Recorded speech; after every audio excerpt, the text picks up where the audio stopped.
जादू ही किताब की कहानी एआई सुनते हैं। बहुत समय पहले एक छोटे से गांव में आरव नाम का एक लड़का रहता था। आरव बहुत जिज्ञासु और बहादुर था। उसे नई नई चीजें खोजने और सीखने का बहुत शौक था।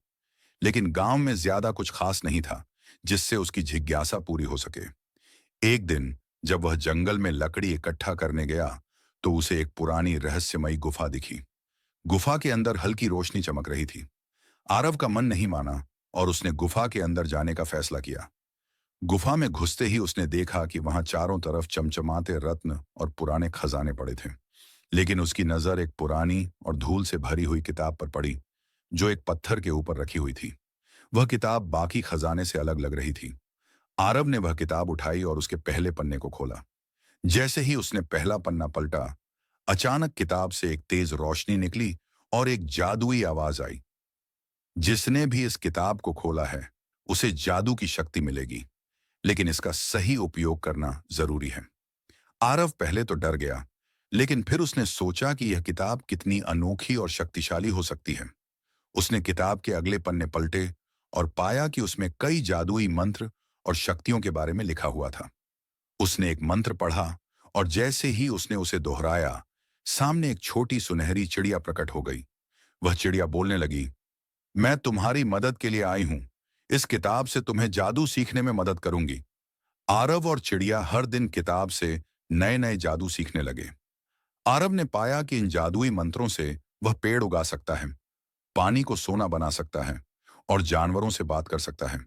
लेकिन चिड़िया ने उसे चेतावनी दी, कभी भी इस जादू का गलत इस्तेमाल मत करना, वरना बड़ी मुसीबत आ सकती है। कुछ दिनों बाद गांव में एक बड़ा सूखा पड़ गया।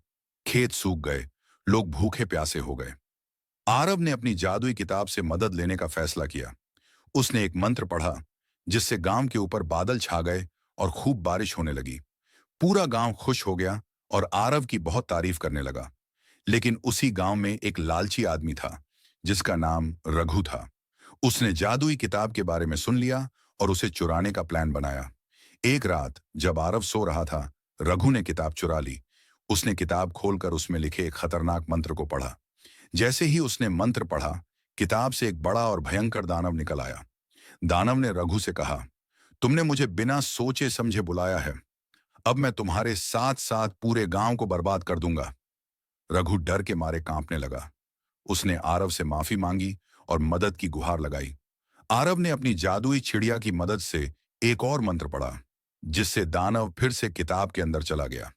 इसके बाद आरव ने किताब को हमेशा के लिए बंद कर दिया और उसे एक ऐसी जगह पर छिपा दिया जहां कोई उसे ढूंढ न सके। उसने समझ लिया कि जादू का उपयोग बहुत सोच समझकर और सिर्फ अच्छे कामों के लिए करना चाहिए। कहानी की सीख।